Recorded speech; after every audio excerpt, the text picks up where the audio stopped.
If you're a Harry Potter fan and a Fantastic Beasts fan, this trivia game is for you. It is a picture trivia game, meaning that it does have a board game just like that, or a board where you can go from players have to start at the start and go all the way in, and whoever finishes right in the center to the castle wins, of course, the game. And how do you win? Well, it is a trivia game, and these are the cards that you've got. So you've got options A through D, and questions like which three of these scenes takes place at Hogwarts.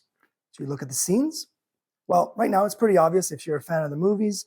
A, B, and C would be the actual correct answer.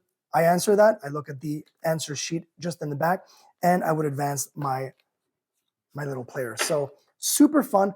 Over actually 1,000 questions in here. Includes all your favorite movie scenes from actual Harry Potter and Fantastic Beasts. Can be played from 2 players all the way to 6 players. And yeah, it's a lot of fun. 7 and up. So kids above 7 can play this in family with friends.